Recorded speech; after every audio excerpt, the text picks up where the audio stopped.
इस तरह आपकी दुल्हन बनकर सबको धोखा देना। किसे धोखा देने की बात कर रही हो बहू?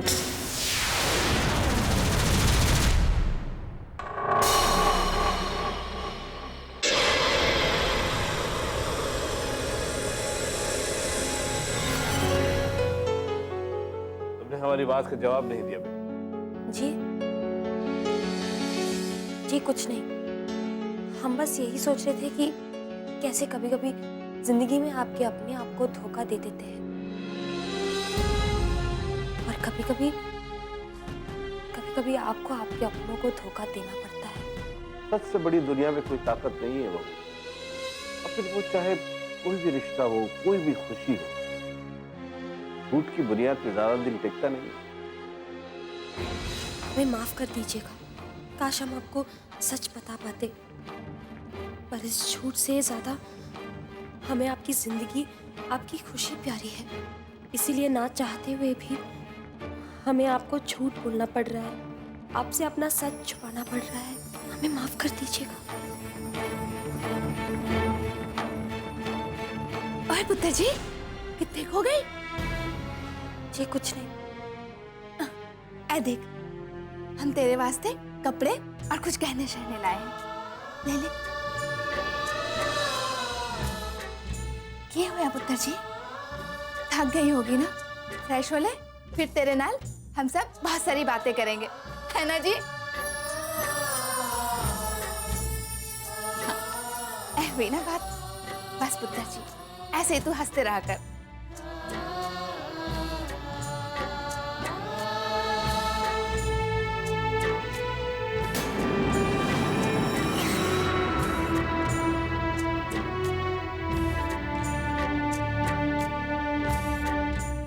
हॉस्पिटल में तो मैंने कुछ नहीं कहा,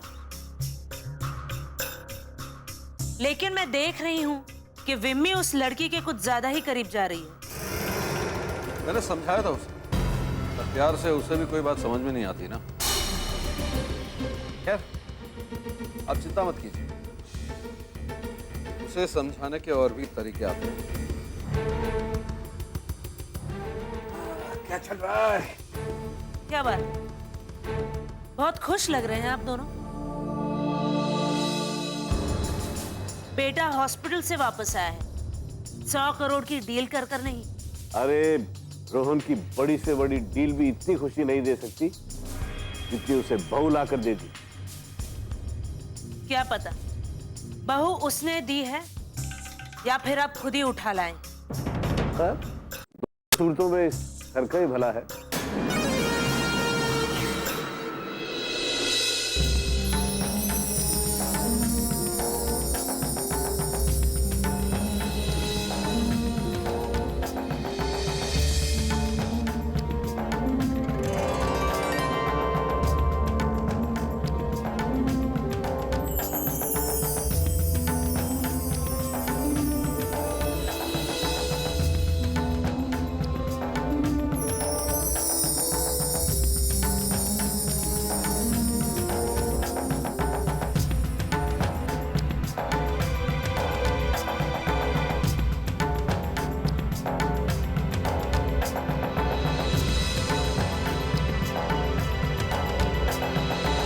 बहुत भरोसा है आपको उस पर?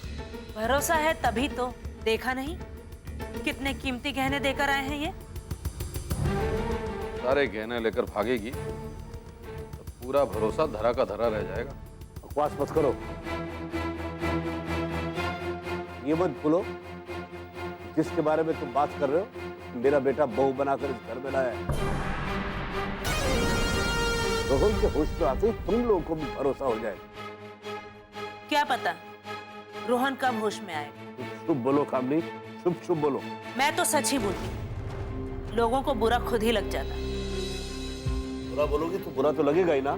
तो ठीक है ना, अब तो वैसे भी इस घर में अगर आपके लिए कोई अच्छा है तो वो है आपकी ये प्यारी बहू। हम तो पहले से ही बुरे थे, लेकिन आपकी इस प्यारी गवार बहू को समझा दीजिएगा कि इस घर के कुछ तौर तरीके हैं जिन्हें हर हाल में निभाना पड़ता है। चाची जी,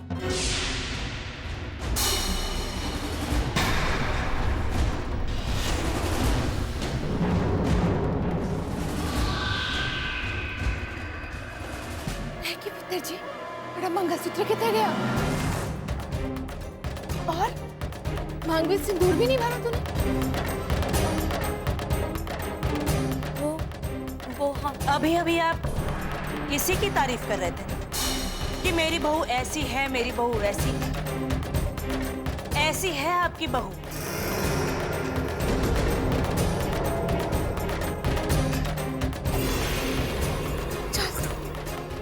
रुको,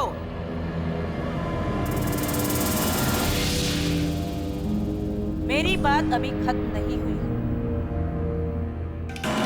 हम हाई सोसाइटी में घूमते हैं, हमारे ख्यालात में एक खुलापन है।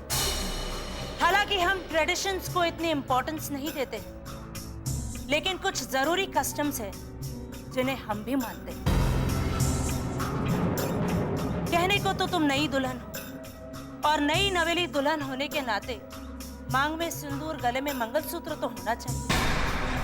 या फिर इस गवार ने ये सोच लिया कि रोहन तो कोमा में है, तो क्यों ना अपनी मनमानी कर ली। मरा नहीं है, लेकिन तुम्हारा पति अभी तक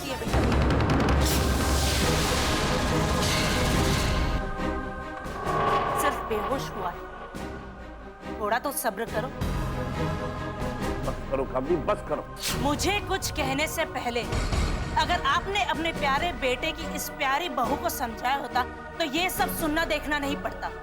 मैंने तो आपको कहा था कि इसे हमारे तौर तरीके सिखाइए, लेकिन इसे तो आम लोगों के तौर तरीके भी नहीं आते। देवी, बहू को अंदर ले चल। देखा, जब उम्मीदें टूटती है तो कितनी तकलीफ होती है। रोहन ने भी हमारी उम्मीदें तोड़ी। इस घर पर वो कालिक मली है जिससे साफ करते करते पता नहीं कितना वक्त लग जाएगा।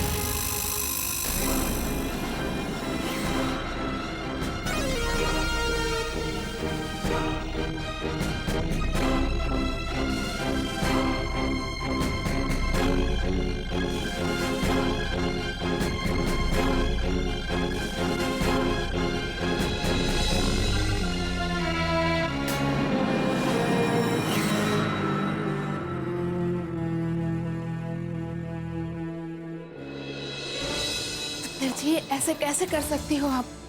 हमने जानबूझकर कुछ नहीं किया। पर ये कोई भूलने वाली गल नहीं है, वो भी इस माहौल में जहाँ पर जाई जी हर उस मौके का फायदा उठाएंगे जिससे भाई साहब को वो भला बुरा कह सके।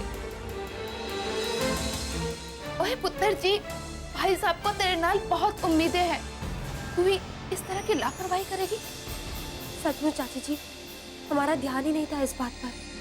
पुत्र जी, एक सुहागन के लिए मंगलसूत्र का ना पहनना, मांग में सिंदूर ना लगाना, ये कोई भूलने या याद रखने वाली बात नहीं होती है। ये तो बस एक आदत की तरह होनी चाहिए जो कभी नहीं छूट सकती।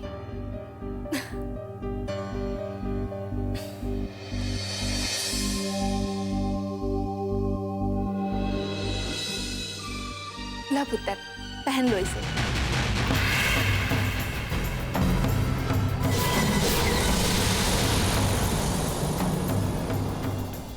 क्या हुआ पुत्र, पहनती क्यों नहीं? कोई परेशानी है? जी चाची जी,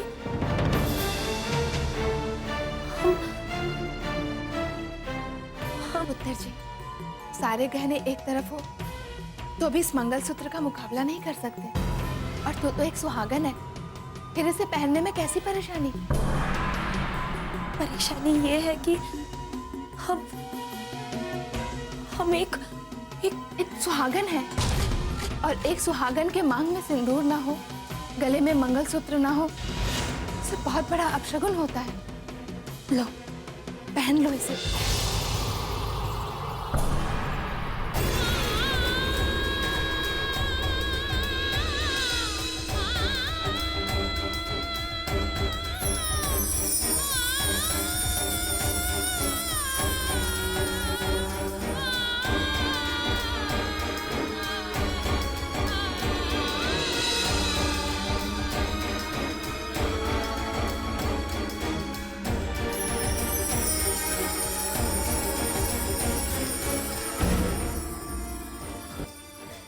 पुत्र जी, तू आज इस घर में पहली बार सिंदूर लगा रही है, तो क्यों ना रोहन के हाथ से ही? ठीक है, बैठो बैठो।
नहीं चाची जी, नहीं।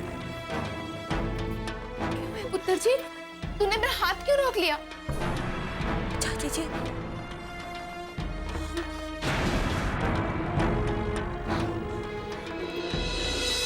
हाँ बोल, कोई प्रॉब्लम है या फिर तू सिंदूर लगाना ही नहीं चाहता? ऐसी बात नहीं है। तो फिर क्या बात है पुत्र जी, तू ही समझा दो। चाची जी,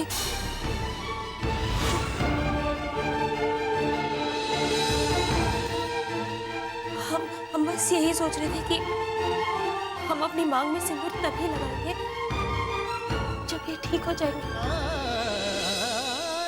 पर पुत्र जी, एक सुहागन की मांग सुनी रहे ये चंगा नहीं है। हाँ, मगर हम इतना तो कर सकते हैं ना कि इनके हाथों से सिंदूर तभी लगाएंगे जब इन्हें होश आएगा। तब तक हम खुद लगा लिया करेंगे। ठीक है पुत्र जी, जैसी तेरी मर्जी।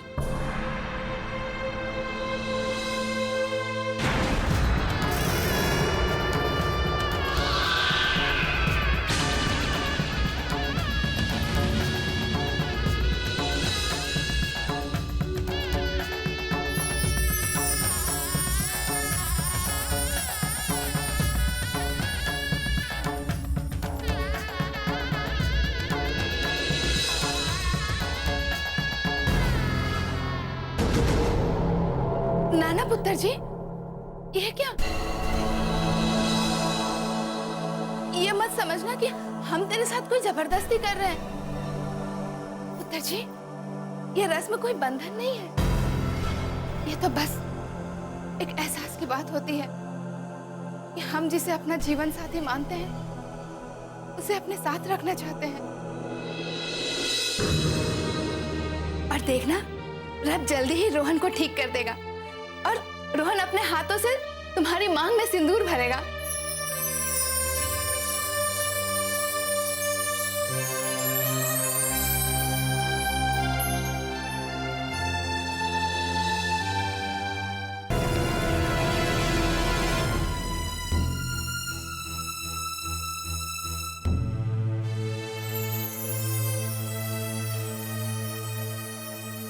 कैसे समझाऊं उन्हें कि आप इस एहसास की हमारी जिंदगी में कोई जगह नहीं है। ये सब याद दिलाता है हमारे अतीत की, जिससे हम दूर भाग जाना चाहते हैं। कैसे जीऊं इन पलों को,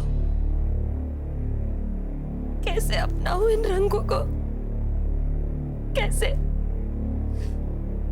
जब हमारे जीवन में कोई रंग ही नहीं बचा। कैसे सहूं ये सब, कैसे सहूं ये सब? रोहन जी, ये हमें बता दीजिए।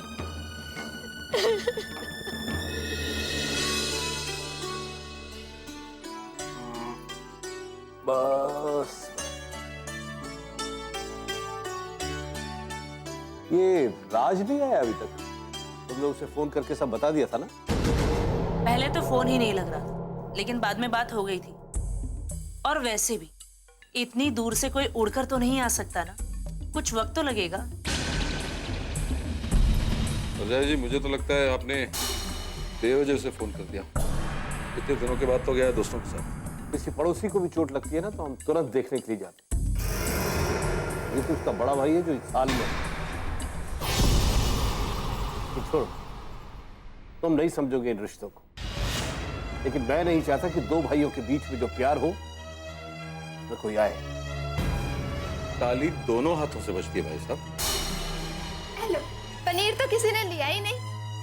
थोड़ी देर अगर इसे और ना लिया जाए तो मुआ पनीर नाराज हो जाएगा। बहू का है?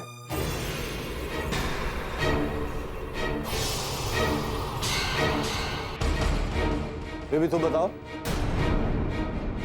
विम्मी, तुम रहने दो, मैं बताती हूँ। मैंने ही मना किया है उसे यहाँ आकर हमारे साथ खाना खाने के लिए। उसका खाना उसी कमरे में पहुंच जाएगा। I just can't bear that girl. ठीक है, अगर मेरी बहू यहाँ पे बैठ के खाना नहीं खा सकती तो मैं भी आज के बाद इस परिवार के साथ बैठ के खाना नहीं खा पाऊंगा।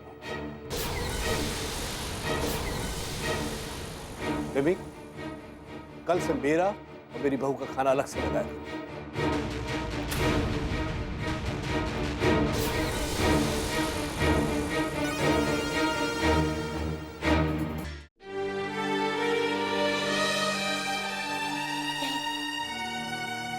ये सही नहीं हो रहा है, नहीं हो रहा है ये सही।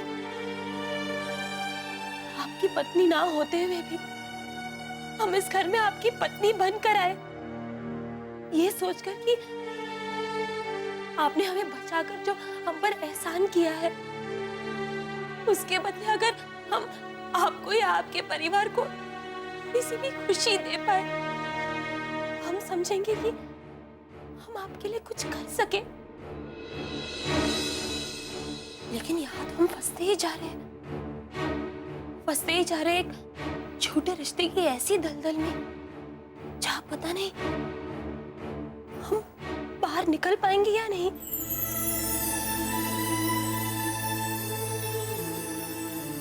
आपके बाबूजी बहुत ही अच्छे हैं, हमसे बहुत प्यार भी करते हैं। उनको तकलीफ ना हो इसलिए हम अपना सच भी छिपा रहे हैं। लेकिन जिस दिन ये सारी सच्चाई पापा जी के सामने आएगी तब क्या वो हमें समझेंगे, हमें माफ कर पाएंगे? वो तो पूरी तरह टूट जाएंगे पापा जी। और पता नहीं अगर आप भी हमें गलत समझ बैठे तो फिर हम क्या करेंगे? क्या करेंगे हम? हमें कुछ भी हो जाए हम सह लेंगे, मगर आपको या आपके परिवार को कोई भी दुख पहुंचे ये हम कभी नहीं चाहेंगे, कभी नहीं चाहेंगे। हम नहीं, हम यहाँ किसी और को धोखा नहीं दे पाएंगे। इसीलिए आज रात ही किसी को बिना बताए हम यहाँ से चले जाएंगे।